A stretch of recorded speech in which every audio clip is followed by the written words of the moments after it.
A brief history of Indian independence, from the Mughals to the Mahatma. Written and narrated by Aarush Kumbhakern and Ayur Pulle. Prologue. The Land of India. From mountainous Afghanistan in the north to the serene backwaters of Kerala in the south, from bustling Mumbai in the west all the way to Cambodia in the east, spanned the vast kingdoms of Hindu rulers up to 1300 CE. Thousands of people from all over the world still visit the two grandest temples built by those ancient Hindu kings, the Angkor Wat in Cambodia and the Chola temples in South India. The kingdoms were fabulously rich. They made up more than a third of the world's economy. Over time, they splintered into smaller and smaller kingdoms. From around 900 CE, Islamic armies from the Middle East conquered parts of these ancient kingdoms, and their new empires reached all the way to Delhi in North India. Built around 1100 CE in Delhi, the Qutub Minar still stands tall today, an emblem of those changing times. Over the next few centuries, clans and kingdoms rose and fell across the land, until the time came for the great Mughals.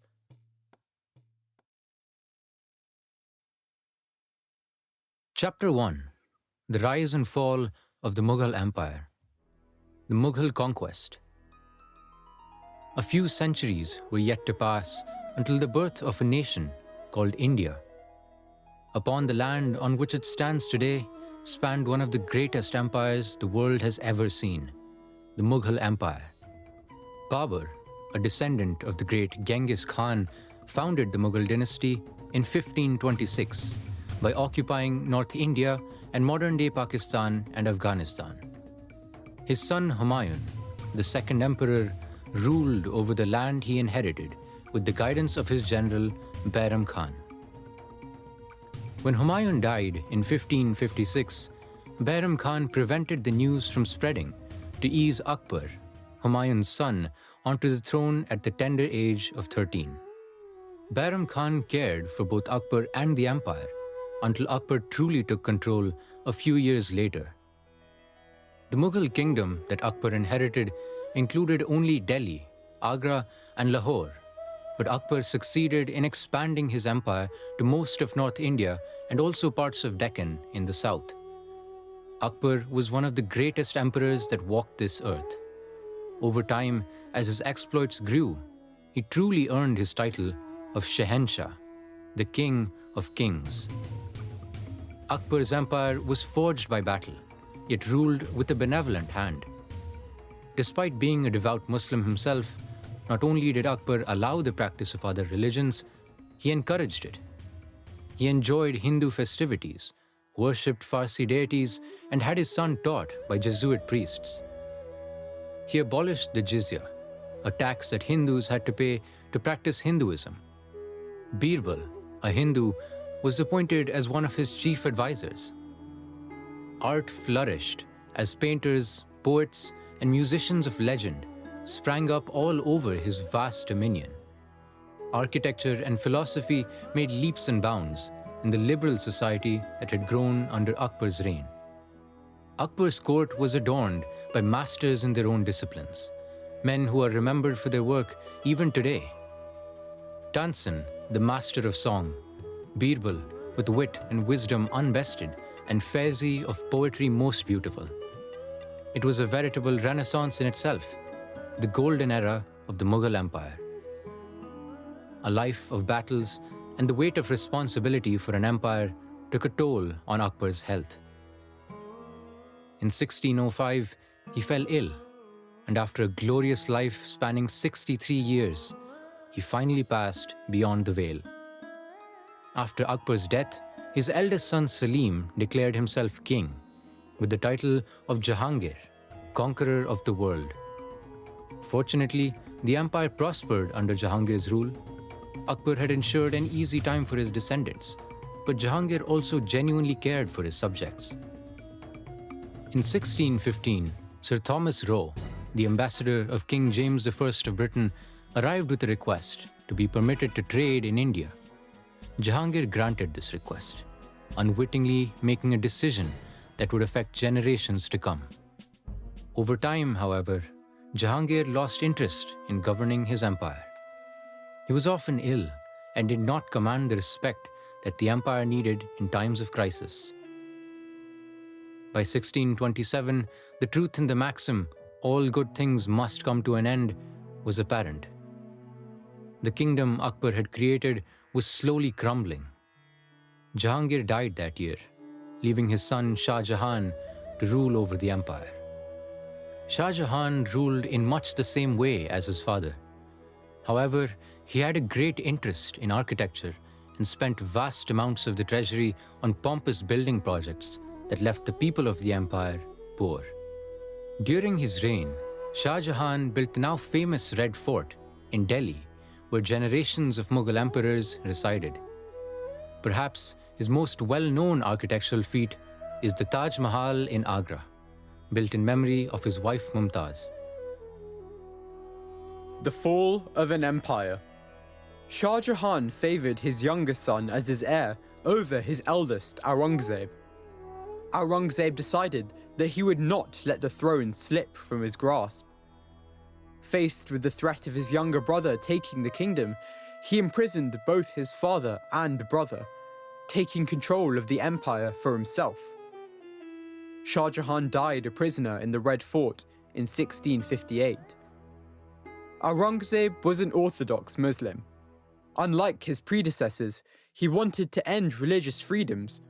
He restarted the jizya, a tax on non-Muslims for the practice of their religion. His administration, however, was more than 30% Hindu. Many of them were key in helping Aurangzeb gain power in South India. Aurangzeb's policies were often in conflict with each other. In some places, he destroyed temples and built mosques in their place to subdue Hindu culture. Elsewhere, to please the Hindu nobles, he allowed the repair of existing temples and even built new ones. Aurangzeb was also an expansionist. He expanded the Mughal Empire to its furthest borders, from Kabul in the north to Madras in the south, from Mumbai in the west to Bengal in the east. Administering such a large area while being a divisive figure proved to be too great a challenge. Aurangzeb's empire stood in stark contrast to that of Akbar's. Peace and prosperity had descended into rebellion. Tolerance had fallen to the hands of oppression. Aurangzeb's disreputable ascension to the throne served only to heighten his suspicion of his own heirs, to such an extent that he imprisoned 3 sons, a daughter, and nephews. After Aurangzeb's death in 1707, the once mighty Mughal Empire was about to receive its final blow. In 1739, Emperor Nadir Shah, described by some as the Napoleon of Persia, launched a devastating campaign on the Mughal capital, Delhi. Nadir Shah took away all of the Mughals' most valued possessions, including the peacock throne and the Kohinoor diamond. It is said that Nadir Shah looted so much that upon returning to Persia, he was able to waive taxes for 3 whole years. The Mughal Empire was no longer the formidable force of the past. In earlier times, the emperor could always count on the vast gold in Delhi to support an army and keep the empire together. With no wealth, and now no loyalty, the empire was doomed to fail. The great Mughals were now but figures of the past. They had ruled India for more than 2 centuries, but the time for the next great power drew near: the East India Company.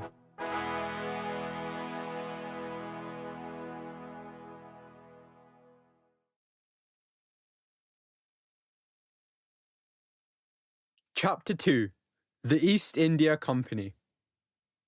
The Europeans come to trade. Few tales of wealth surpassed those of the Indian subcontinent, with its golden palanquins and gilded temples. These tales, almost entirely true, enticed European traders seeking profit in this land of prosperity. But before 1498, European trade with India wasn't quite what they had dreamed of. Arabs and Italians monopolized the land trade routes to India and taxed trade heavily. Europeans were all too eager to seek out a new tax-free route. In 1498, the Portuguese explorer Vasco da Gama discovered a direct sea route between Europe and India.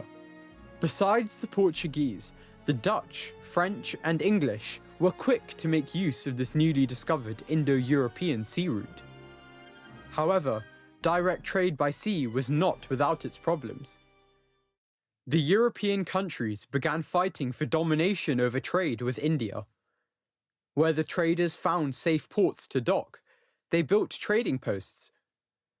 As trade flourished over hundreds of years, these small outposts turned into fortresses to protect their wares from pirates and bandits. Soon, these companies were commanding small armies of European mercenaries. The Carnatic Wars. In the mid-18th century, conflicts back in Europe had poisoned Anglo-French relations in India, leading to 3 Carnatic Wars. After an English attack on the French port of Pondicherry in South India, the French struck the nearby English port city of Madras. Both sides enlisted support from local Indian kings. The Europeans were surprised to find that their small but well-equipped and well-trained forces were more than a match for the local Indian kings' larger but badly equipped and undisciplined armies. In one battle between the French and the Nawab of Arcot, 400 European soldiers defeated the Nawab's army of 10,000 men. At the same time, Britain and France fought all over the world for control of swathes of land in Europe, India, and America. The third and final Carnatic War was an extension of these battles, which came to be known as the 7 Years' War. Britain successfully defended Madras and captured French Pondicherry. The French were forced to sign the Treaty of Paris, which severely limited their power in India. Now that the British East India Company was the only European power in India, it was free to focus on expanding its territory and returning more profit to its shareholders in England. A new power, the British East India Company, was taking shape on the Indian subcontinent. The Battle of Plassey. Bengal was the center of the world's silk and cotton trade and the wealthiest region of India. For a long time, the Nawab of Bengal was too powerful for the company to challenge. After his death, his successor Siraj-ud-Dawla did not command the same respect.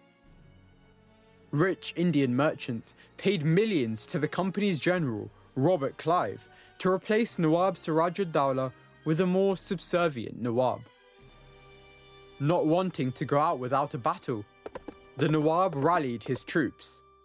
In 1757, the forces met in Plassey in West Bengal. What followed was an event of political intrigue. The English found a traitor in Siraj-ud-Dawla's general, Mir Jafar. On the day of the battle, Siraj-ud-Dawla led a charge into the British position. The traitor, Mir Jafar, did what he was told. He held his troops back, refusing to aid his leader, and watched as the Nawab's small force was slaughtered. For his dishonorable deed, Mir Jafar was given the honorable Nawabi, and so the British had Murshidabad, the residence of the Nawab in Bengal. The Battle of Buxar.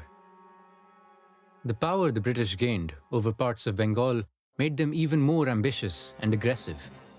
These early victories fueled their desire to control the whole region. With the help of Mir Jafar, they systematically emptied the Murshidabad treasury of enormous quantities of gold, silver, and precious jewels. Having exhausted their use for Mir Jafar, the company replaced him with Mir Qasim, yet another figurehead. Qasim realized that the British would soon have a stranglehold upon the whole of Bengal. He allied with the forces of neighboring Awadh and Delhi to attack the British forces in the Battle of Buxar, but they were soundly defeated by the more powerful army of the East India Company.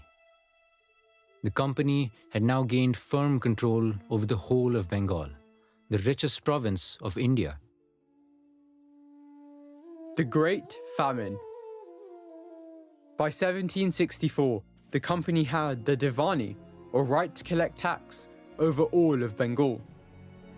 As the people of Bengal and the British government would soon find out, giving a private company the right to govern a wealthy state would have disastrous consequences.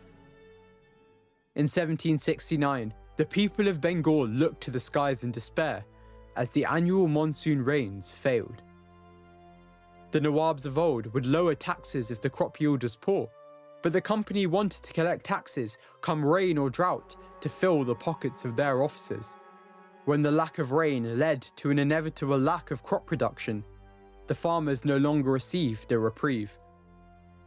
The results of this heedless profit-seeking went far beyond simple poverty. In 1770, a famine took the lives of 10 million Indians in Bengal, almost as many people as lost their lives in the Holocaust and American slave trade combined. That same year, the company increased taxes by 10%. Rule Britannia. The men of the company were returning home with riches few in England could dream of.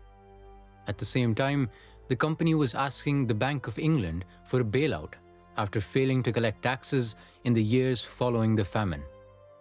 The king and parliament saw that something was wrong with the way that the company was being run. In addition, after seizing Bengal, the company built an army much larger than Britain's. There was great unease among the politicians and aristocracy that a rogue company would be a threat to their rule. The bailouts gave Parliament an excuse to take control of the company.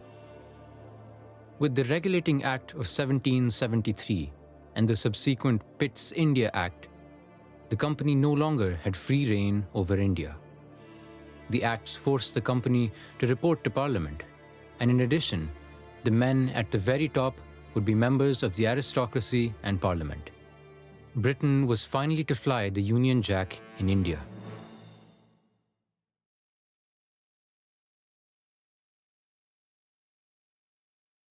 Chapter 3. Life under British Rule. Death by Diplomacy.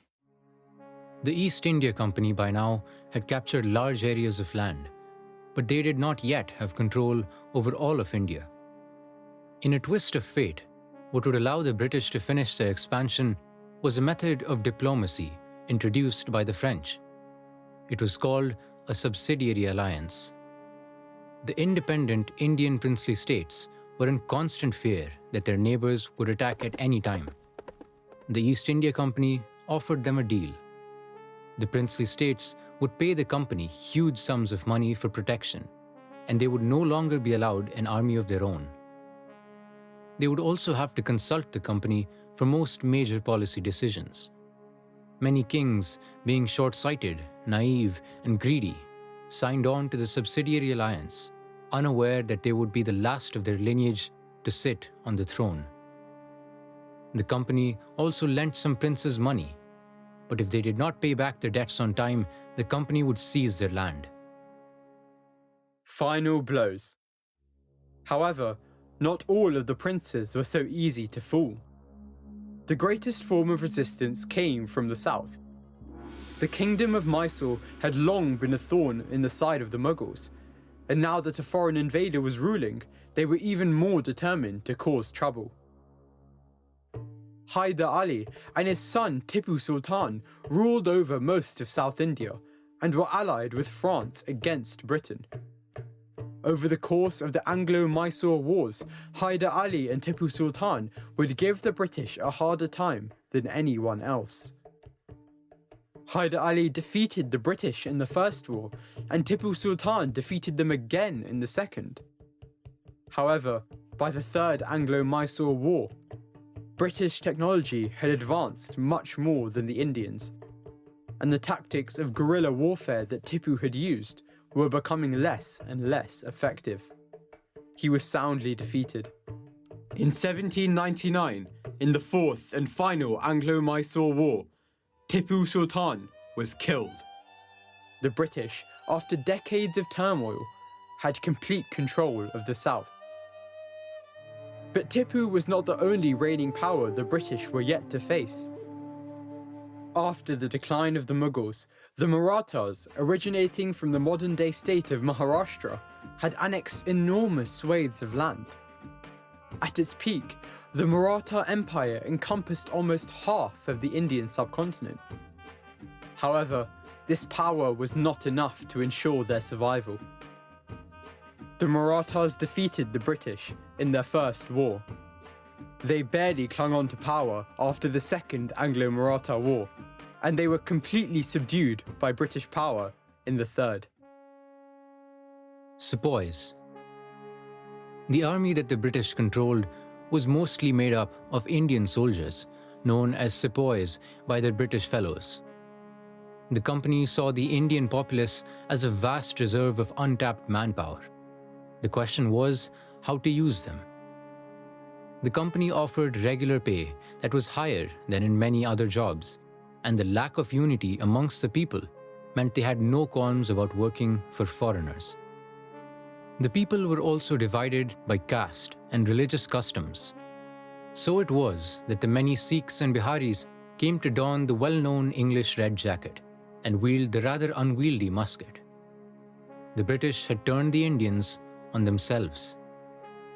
However, discrimination against Indians was common practice in the army, as Indians could only rise to the rank of Sepoy, equivalent to captains in modern armies.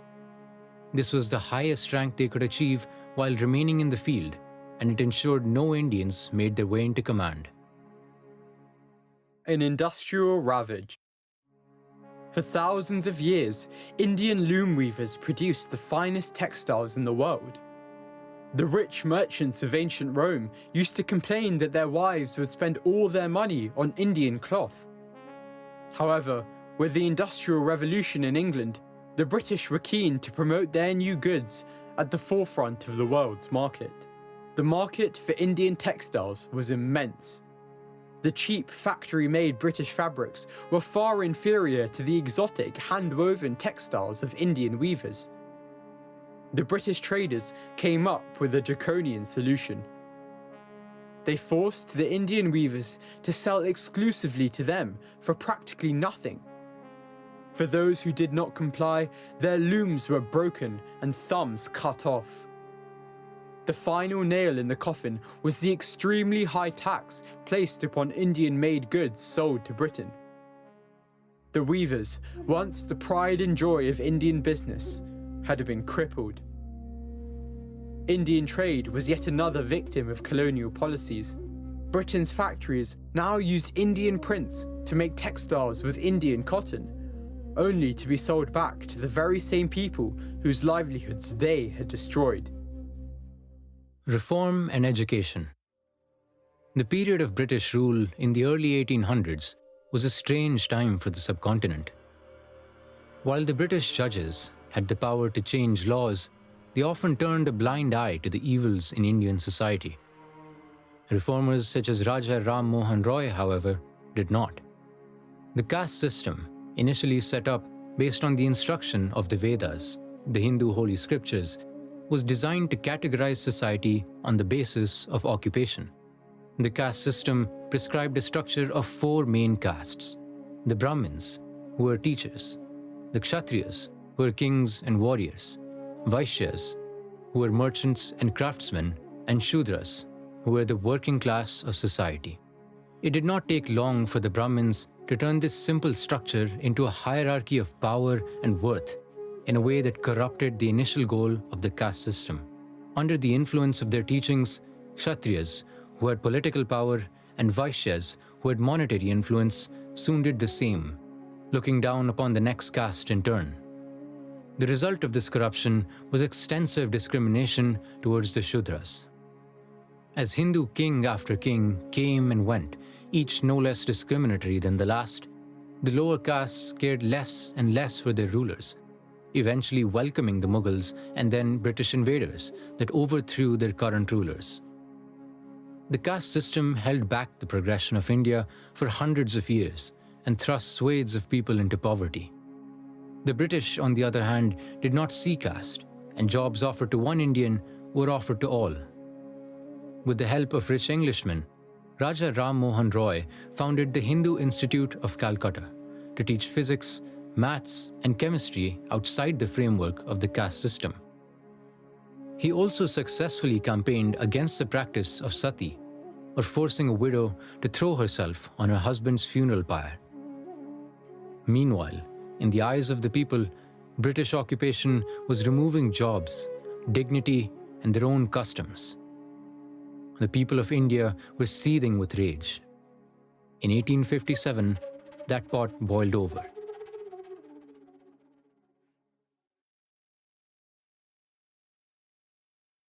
Chapter 4: The Sepoy Mutiny. The Enfield Rifled Musket. On the 29th of March in 1857, Mangal Pandey fired upon a British officer. Why? The company had introduced a new gun, the Enfield rifle, for Sepoys. For the rifle's new bullets, the company decided to use new grease, and it was this grease that caused the problems.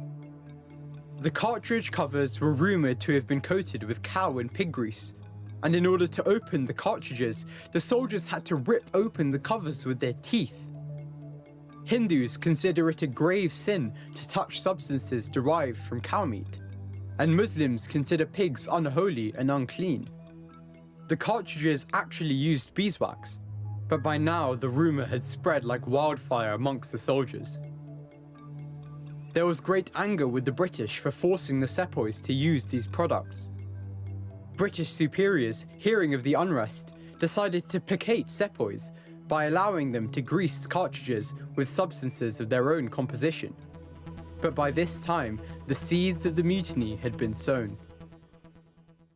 Mangal Pandey.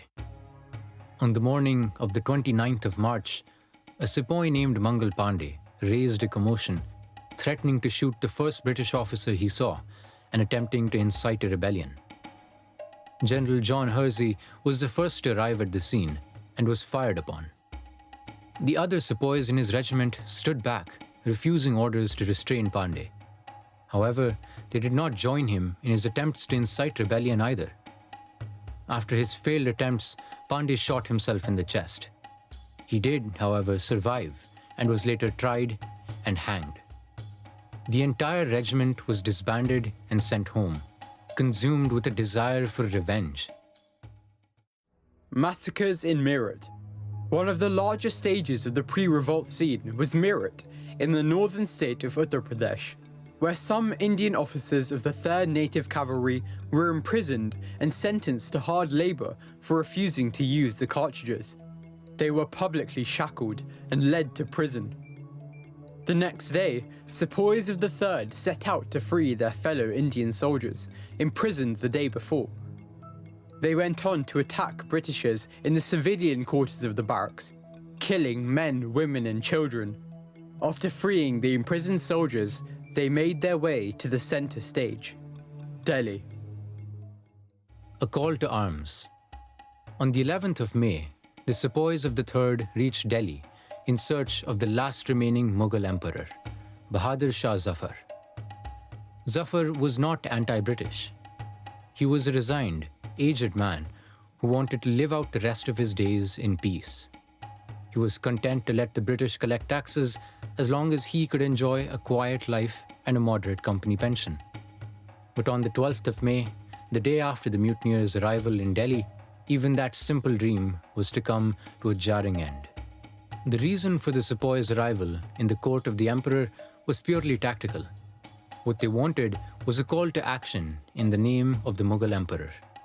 Zafar was indecisive, but eventually, after much coercion, he accepted the Sepoys' demands. The emperor's word incited action on a scale that surprised even the British, who had come to view the Mughals as inconsequential. A fragmented uprising. Word of the rebellion spread rapidly. But the mutiny was not a national uprising. It was an unorganized venting of rage. Nor was the mutiny strictly a battle between the English and the Indians. There were as many Indians fighting the rebels as there were Europeans. A majority of the Sepoys who fought on the British's side were Sikhs and Pathans. They had suffered greatly beneath the hand of the Mughals and had no desire to see them rise again. The Sikhs were also fiercely loyal men and would not betray their English commanders for a petty rebellion. On the sidelines of the rebellion, nobles, landowners and peasants joined the fighting to reclaim the land they had lost to the British in earlier annexations. The rebellion was concentrated in areas such as Delhi, Kanpur, Lucknow and Bihar, while elsewhere it was non-existent. The Siege of Delhi. Delhi had symbolic importance in the eyes of the British as the capital of the Mughals.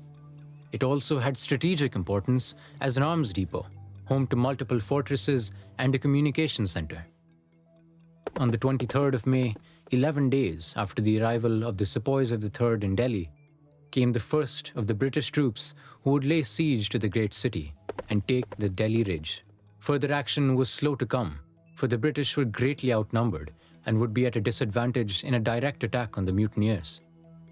The hero of the English side arrived in the form of Brigadier General John Nicholson. A hero of the British-Afghan wars, his very presence inspired confidence in the troops loyal to the company. There were two major fronts for the fighting, the Kashmir Gate and the Lahore Gate. The fighting began with an attack on the Kashmir Gate in the early hours of the 7th of September. Nicholson led his column in the initial charge and was dealt a devastating blow. But under their cover, a small group of engineers were sent in to detonate explosives against the Kashmir Gate. This ended in the British taking the gate and eventually Delhi. The tragic end of Bahadur Shah Zafar. When the British took Delhi, they found the old emperor Zafar hiding in Humayun's tomb. Despite his resignation and non-participation in the actual mutiny, he would live the rest of his days in misery, exiled to Burma. His sons and a grandson were summarily executed shortly after being forced out of hiding. In his exile in Burma, the aged emperor had no solace, even nearing death. Shortly before he was buried, in the back of his enclosure, he wrote a last poem, which ended in the lines, "How unfortunate is Zafar! For his burial not even 2 yards of land were to be had in the land of his beloved." On this tragic note, did the line of the Mughals truly come to an end. The sacking of Delhi. The horrors of the mutiny were reflected in the shockingly high civilian casualties. Civilians were not just killed, but massacred multiple times. After the capture of Delhi followed a massacre of Indian civilians. As one of the British put it himself, "All the city's people found within the walls of the city of Delhi, when our troops entered, were bayoneted on the spot." These were not mutineers, but residents of the city who trusted to our well-known mild rule for pardon. I am glad to say, they were disappointed. For a year, the rebellion continued, until the November of 1858, when all the mutineers were firmly put down by the British. No mercy shown. There was no better man when the rebellion ended. There was only a victor, and it was the British. An estimated 150,000 Indians and 6,000 British were killed during the course of the mutiny. Of these 150,000 Indians, 100,000 were civilians. Of the 6,000 British, many were women and children. The brutality of the British was displayed in many incidents during the course of the mutiny. Thousands of sepoys and civilians even assumed to be rebels by the company were hanged without trial, on a scale that shocked even the British Parliament. The rebellion had a great impact back in Britain, having shown that the company could not keep peace in India by itself. There was a desire for much greater regulation of the company by politicians who wanted India to be more like Britain's other colonies. In the aftermath of the mutiny, the company was liquidated. The government took control under the monarchy of Queen Victoria. And in 1858, India became a true colony of the British Empire.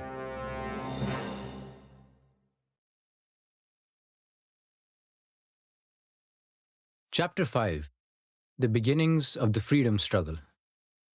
Railways, middle-class men, and politics. Interestingly enough, it was two rather disconnected and seemingly irrelevant developments that brought about the true nationalist movement: Western education and the railway. As more middle-class Indians seeking to join the Indian civil service took part in the British-introduced Western education system, the ideas of liberty and democracy made their way into the minds of the Indian society. People were made aware of the rights of man and began to question prevalent religious teachings. More importantly, they began to question the government and the principles of colonialism. The railway served as a catalyst, bringing together like-minded, English-educated young men, spreading ideas, information, and culture.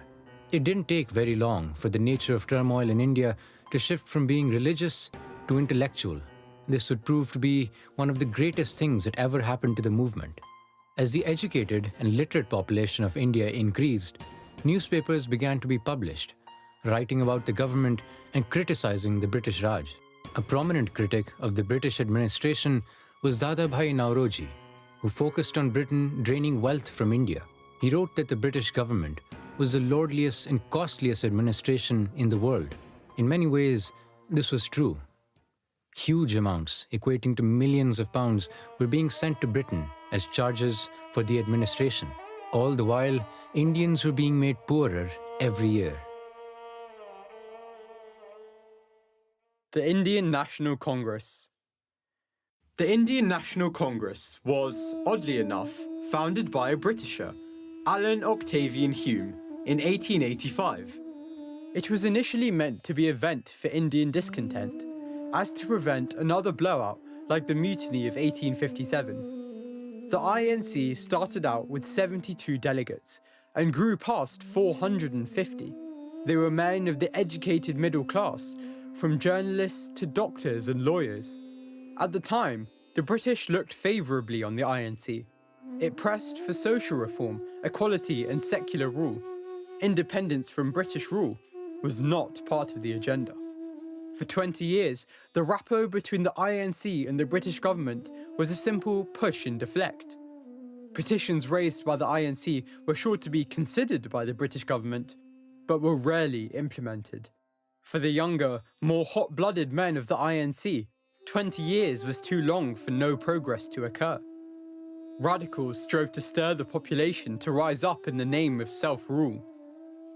There was some wisdom in this, in realizing that no nation could be freed without the complete support of its people. The trio of Lala Lajpat Rai, Bal Gangadhar Tilak, and Bipin Chandra Pal, known as Lal Bal Pal, called for strikes and boycotts against the British. As it turned out, they were far ahead of their time. Divide and rule. In 1905, under Viceroy Curzon, who ruled India on the king's behalf, the decision to divide Bengal into two halves was made. It was, on one hand, purely administrative. Bengal was simply too large to be effectively governed as a single state. But the lines along which the split was carried out was what caused the outrage. Bengal was divided into East and West, the East housing a majority of Muslims, and the West home to more Hindus. The puppet Nawab of Murshidabad, Ali Qadir, was against the split, until he was bribed by the British with a sum that would be worth over £12 million today. Contrary to British expectations, instead of dividing the religions, it brought them closer together. In the face of a common threat, the people united in protest, and the partition was reversed in 1911. This showed the people that popular protest could work, as well as that no Indian prince could truly be trusted. Congress saw that if there was to be a figurehead for the movement, it had to be one of the people. The British began to fear the radicals, and at an INC meeting in 1907, many were arrested on charges of sedition. Bal Gangadhar Tilak spent 6 years in jail, and upon his release in 1914, he became the first leader of the independence movement. Swadeshi. With the spread of the idea of Swaraj, or self-rule, Indians took notice of the ruin of Indian industry by the British government's economic policy. Their solution was simple and effective: the boycott of British goods, along with the production of homespun Indian goods, spread from Bengal outwards. They started to burn British products, and washerwomen and cobblers refused to clean British clothes and repair British shoes. The Swadeshi, or self-reliance movement, was as much pro-Indian as it was anti-British. The movement was not restricted to fabrics and leather. It also inspired the birth of large Indian industries, such as the Tata Iron and Steel Company. World War I.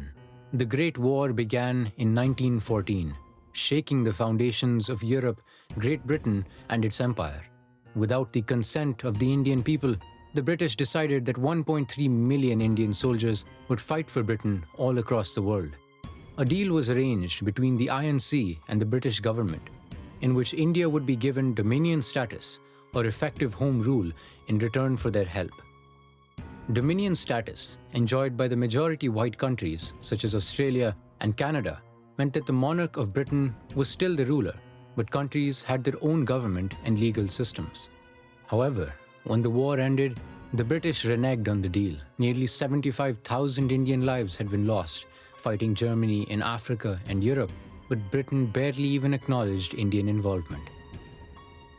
In the post-war Treaty of Versailles, Britain accepted the clause that all people had a right to self-rule. Somehow, this did not apply to their colonies. India had supported them and suffered shortages of food and water for months for their efforts. It was a travesty.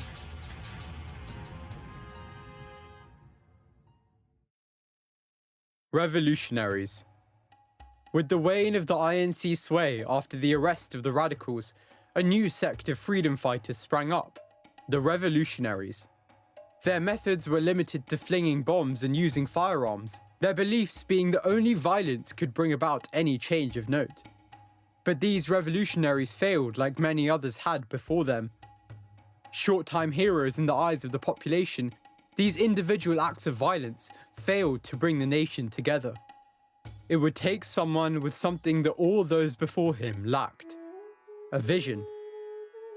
It would take the Indian lawyer returning home from South Africa. His name was Mohandas Karamchand Gandhi, and he returned to India in 1915.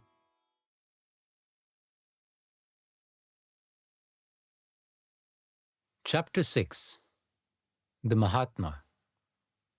Origins of a Freedom Fighter. Gandhi studied British law in London and went to South Africa to practice. Once, when he was on a train to Pretoria, he was forcefully removed from first class and thrown off the train. A European passenger had wanted the seat, and Gandhi refused to move as he had bought a ticket and had every right to be there. It gave Gandhi an early glimpse as to the true nature of British colonial rule. Despite his experiences, he thought of himself as an equal subject of the British Crown, and in 1900 organized a group of Indians into a volunteer ambulance force to help British troops in the Boer War. In South Africa, in 1906, a new law required all colored people to carry an identity card at all times.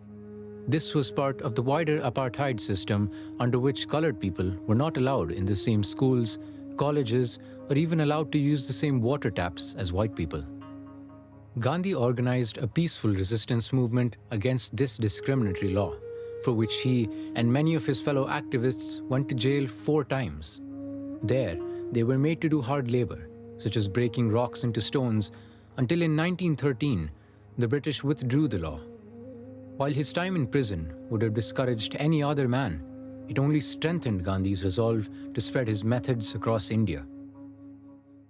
Gandhi returns home. In 1912, in South Africa, Gandhi met the man he would later on describe as his mentor, Gopal Krishna Gokhale, an Indian politician and reformer. Gokhale taught Gandhi about India's need for social reform, and most of all, independence. Although Gokhale died soon after in 1915, Gandhi always remembered his advice: that Indians needed to be brought together as one nation. Gandhi's success in Africa established his reputation. He was widely praised in India even before he finally returned in 1915. When Gandhi returned to India, he saw immediately that Congress was completely out of touch with the rural people. Prominent members such as Jawaharlal Nehru, Muhammad Ali Jinnah, and Sardar Patel were university educated and rich, and had very little in common with the rural Indian. Gandhi saw that the path to independence would be to prove to the millions of regular Indians that Congress was willing to fight on their behalf. His first act was to traverse the length and breadth of the country by train, travelling in third class with the poor folk. Visiting one village after another, Gandhi listened to the people whose lives had been destroyed by the British. Over time, he gained their support. His next action was to organise a satyagraha, or civil resistance, in the village of Champaran in northern India, where the farmers were forced to work on indigo plantations. Indigo, being profitable to the British, was just about the only crop grown there, and food crops were scarce. The indigo the farmers grew was bought at exploitatively low rates by the British. Gandhi's arrival in Champaran ended in his arrest, but a very brief arrest it proved to be. Hundreds of farmers gathered outside the courtroom in protest, until the judge felt he had no choice but to release him. The government was forced to compensate the farmers properly for their indigo in the future. This movement garnered him the reputation of being a man of the people. Before Gandhi, Congress met just once a year in Delhi, far away from the masses and too far to hear their problems or act on them. So Gandhi went all around the country, talking to people as well as holding rallies. He also convinced Congress to lower the joining fee to a very small amount, and Congress grew in number by the thousands. Despite being an educated lawyer, Gandhi gave up the luxuries of his status and chose to live in ashrams and small huts in order to be closer to the people. Jallianwala Bagh. The broken promises of World War I were not easily forgotten by the Indian people. Indian deaths numbered in the tens of thousands, and yet the freedoms and liberties promised to the people had not materialized. Naturally then, the leaders of the Indian National Congress and the Muslim League turned to protest. The British government, unhappy that the Indian populace had a newfound belief in freedom, passed the Rowlatt Act, allowing the army to break up with lethal force any protest they deemed as disturbing the peace. Still, protests continued, turning violent in early April of 1919 in Punjab. Fearing rebellion, the British enforced stringent measures, preventing groups of more than 4 people from meeting. On the 13th of April, a crowd gathered in Jallianwala Bagh, a walled park just beside the Golden Temple in the city of Amritsar. A speaker stood in the raised center of the park, while over 1,000 common folk stood around, women, children, and men. They were celebrating the Punjabi harvest festival of Baisakhi, so crowds were naturally gathering all around. 20 minutes into the gathering, the sound of the exit gate closing was heard. Behind the crowd was a police regiment headed by General Reginald Dyer, with their rifles raised. In the minutes that followed, 379 unarmed civilians were killed and more than 1,200 wounded. The dead included 337 men and women, 41 children, and a 6-week-old infant. Some of the Indians, after failed attempts to flee through the locked gates, threw themselves into a deep well to escape the bullets. They did not survive the massacre. Some soldiers initially shot into the air, at which Dyer shouted, "Fire low! What have you been brought here for?" He later proudly boasted, Over 1,600 shots were fired, and none were wasted. General Dyer was hailed as the man who saved India by none other than Rudyard Kipling, a British author of great prominence. Despite the intended meaning of the statement, in a strange sense, it proved to be true. The massacre was heinous enough to garner international attention, and more importantly, make the whole of India take notice. Even Winston Churchill, who was once quoted as saying that non-white people were primitive, was shocked by the attack. He called it An episode without precedent or parallel in the modern history of the British Empire. An extraordinary event, a monstrous event. An event which stands in singular and sinister isolation. Simply put, he said that the offence amounted to murder. Even a man who viewed Indians as subhuman could recognize that the massacre of unarmed civilians was unjustifiable. Churchill wanted Dyer returned home to be punished. However, there was a great deal of public support for Dyer in England, and the Army Council voted to simply allow him to resign. He returned to England, where a campaign by the newspaper The Morning Post had raised over £1 million in today's money for him. Meanwhile, the families of the Indian victims received a total of £1,500. Until then, the British had persuaded some Indians that they were ruling for the benefit of India. Many had seen British law as a fair system and the British as benevolent rulers. The massacre at Jallianwala Bagh showed the Indians the truth. It showed that despite loyalty towards Britain in World War I, the British did not respect India or Indians. In his outrage, the great Indian poet Rabindranath Tagore renounced his knighthood, writing to the Viceroy, "I wish to stand shorn of all special distinctions by the side of those of my countrymen, who for their so-called insignificance are liable to suffer degradation not fit for human beings." Non-violent non-cooperation. In September of 1920, the time had come for the dawn of the non-violent non-cooperation movement. In principle, it was a simple concept. The country ground to a halt as Indians simply stopped working. All British goods were boycotted and taxes were ignored. A symbol of this period was the bonfire, lit all around the country, fueled by British goods. The movement was a success like no other. For the first time, a protest was truly national and at the same time entirely non-violent. The idea behind it was to attack the profits the British made, but not the British themselves. If the British were in India to make money, Indians would have no hand in it. In just 1 year, Indian imports of Lancashire cotton had dwindled to half their previous volume. Until February of 1922, the movement had succeeded in remaining non-violent. Men and women alike had shown great courage in resisting the guns and batons of the police without a single finger lifted in retaliation.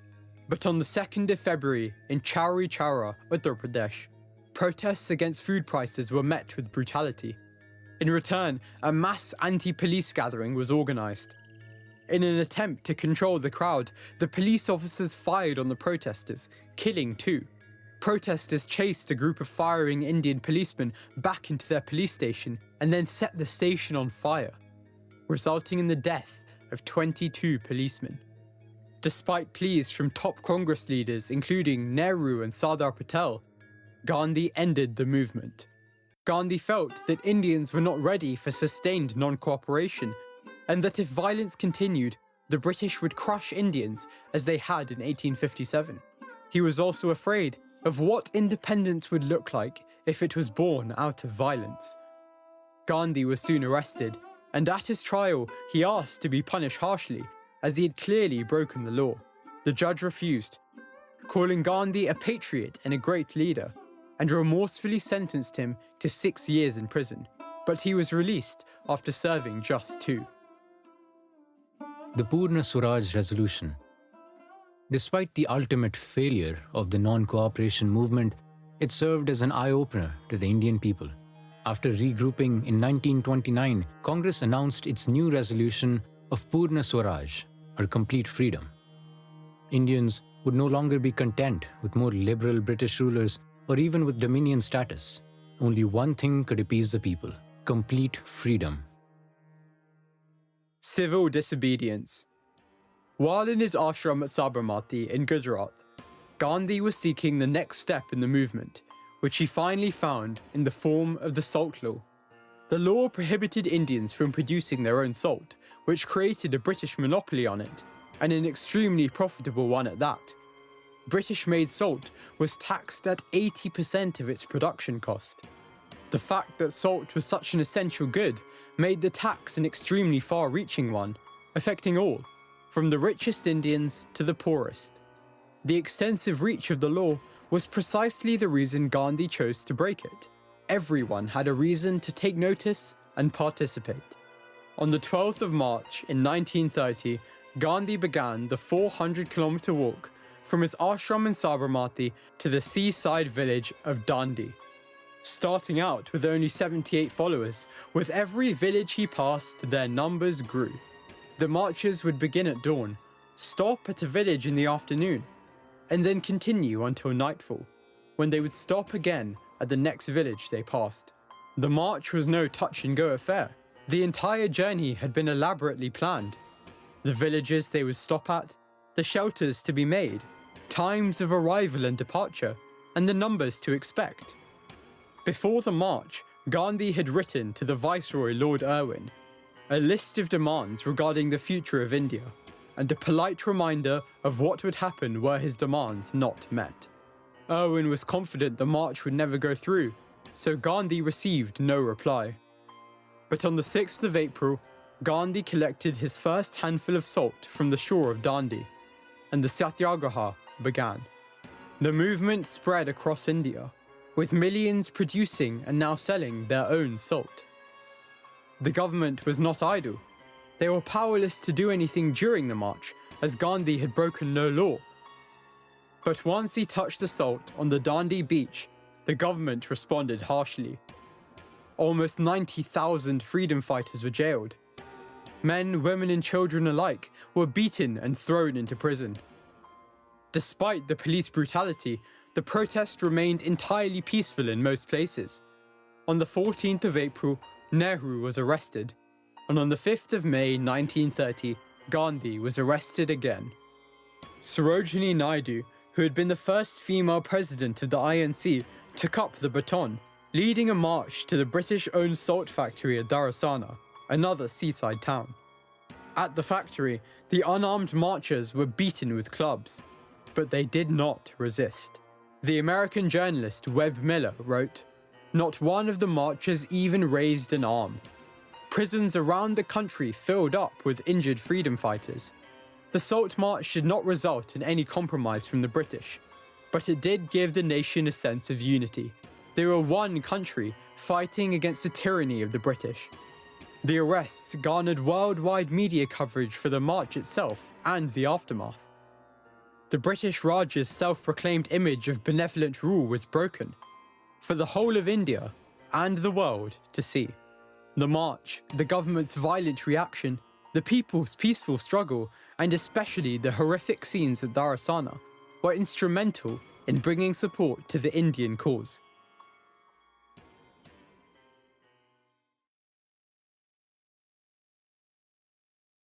Chapter 7: The Birth of Two Nations.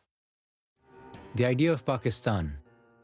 Despite the relative success of the civil disobedience movement, all was not well with the people of India. Muslim unrest was reaching its peak, with their leaders claiming Congress was a Hindu party and India was a Hindu state, spreading fear of becoming a voiceless minority after independence. In 1930, the poet Muhammad Iqbal first suggested the idea of Pakistan to Jinnah. A separate federation of Muslim provinces, he said, is the only course by which we can secure a peaceful India and save Muslims from the domination of non-Muslims. Why should not the Muslims of Northwest India and Bengal be considered as nations entitled to self-determination, just as other nations in India and outside India are? In 1935, the British sought to pacify the Indian freedom fighters while keeping real power to themselves. They offered a very limited form of democracy, where elected Indian representatives would have a small say in the affairs of the state. However, the British continued to try and divide the people during these elections.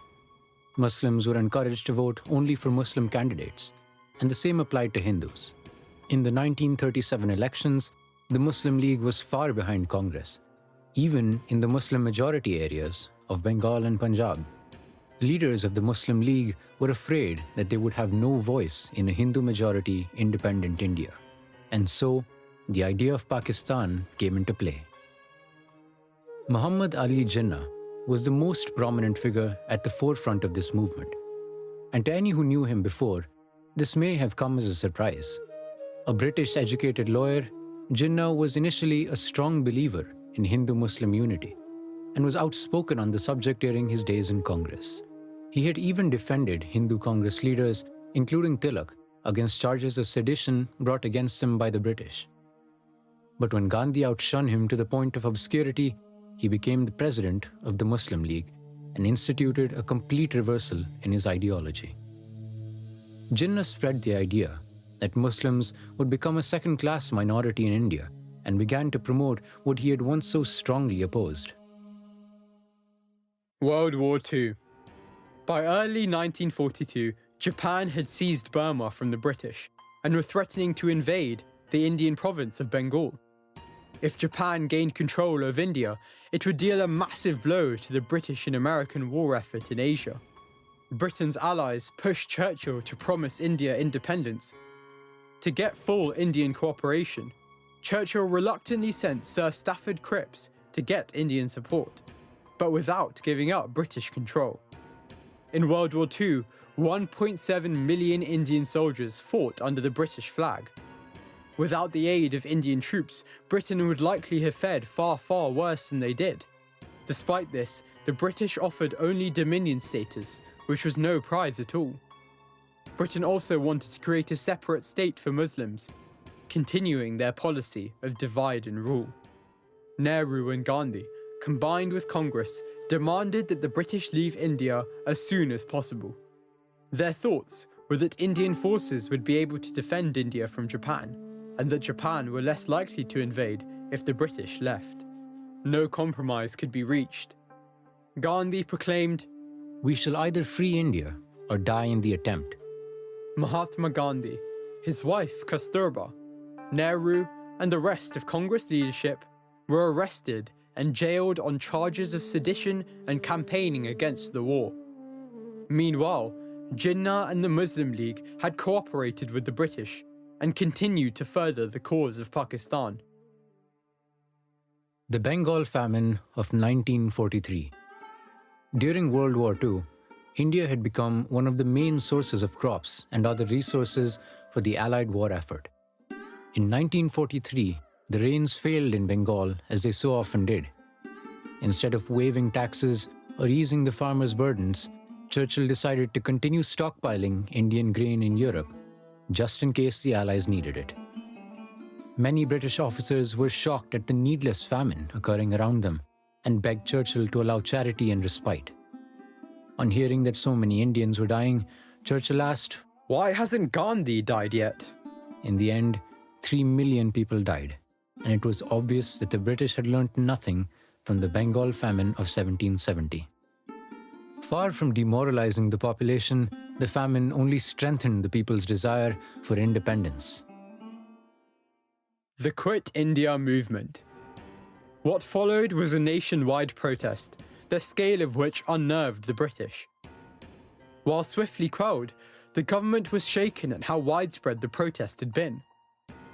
In July 1945, Winston Churchill was voted out of office and replaced by the more liberal leader Clement Attlee.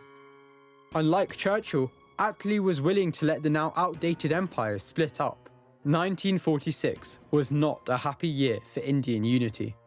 Despite conclusive meetings regarding the transfer of power from British hands to Indian, Jinnah and the Muslim League were encouraging religious riots in Bengal and Bihar. Violent riots, leaving thousands dead. Despite Gandhi's continued pleas to rethink his stance, Jinnah remained firm on Pakistan. He laid the blame on Gandhi, the Viceroy, and the British, and used the riots to give traction to his demands. On the 20th of February in 1947, it was decided the British government would transfer power to Indian leaders by June of 1948.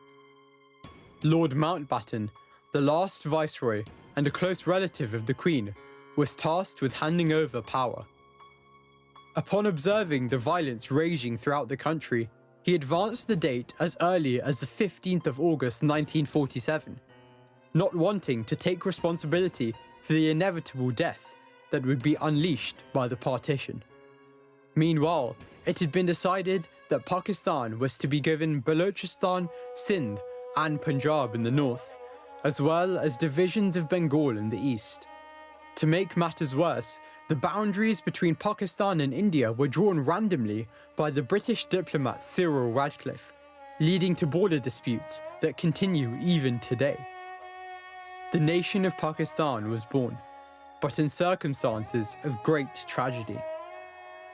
In just weeks after the decision, millions of Hindus and Muslims were forced to move as a result of the partition, leaving behind their property and possessions. Violence erupted with great ferocity along the borders. More than 1 million people lost their lives as a result, and relations between the two newly forged countries were poisoned for decades to come. The Constitution of India. India would soon have independence, but how would the leaders of Congress ensure that it would be a better country than it had been under British rule? An elected Constituent Assembly was established in 1946 to write a constitution. It was decided by the States Reorganization Commission, formed by Nehru, that India would be a federation of states based on regional languages. Creating states ensured that no group of people would ever feel threatened the way Indian Muslims had, and that no group would ever want to leave again. Much like the other emancipated countries around the world, especially the United States of America, India would be a complete democracy at the federal and state levels. To firmly establish these principles, every single citizen of India was guaranteed the right to vote. At a time when African Americans found it almost impossible to vote in regions of the United States, all men and even women of all religions and castes were given a vote in India. Independence. Despite the tragic circumstances, independence itself was a hope, a promise unlike any other to the Indian people. On the 15th of August 1947, Pandit Jawaharlal Nehru was sworn in as the first Prime Minister of India. He proclaimed, "Long years ago, we made a tryst with destiny, and now the time comes when we shall redeem our pledge, not wholly or in full measure, but very substantially. At the stroke of the midnight hour, when the world sleeps, India will awake to life and freedom." And indeed, when the tricolour was raised atop India Gate to the swell of the national anthem, the truth in his words was apparent. India, it seemed to say, what an idea.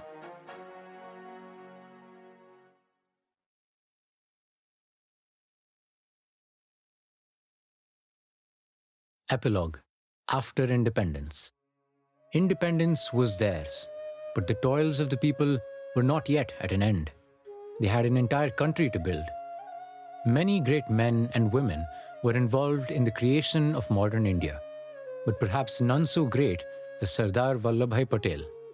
A titan of the freedom struggle, he was the first Home Minister of India, but his greatest accomplishments would come after independence.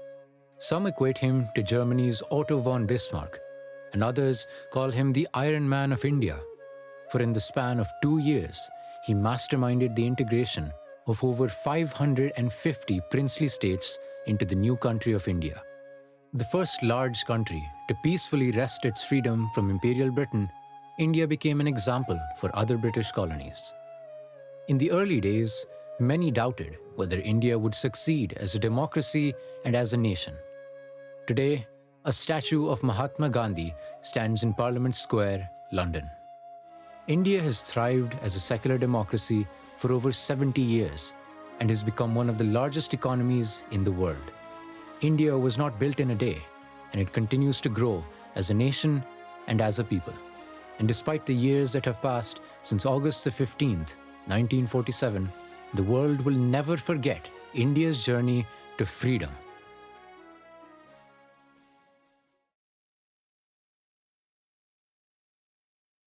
Closing credits. A brief history of Indian independence, from the Mughals to the Mahatma. Written and narrated by Aarush Kumbhakern and Ayur Pulle. Music composed by Robin Christian. Produced by StoryHour UK. Copyright StoryHour UK 2021. The end.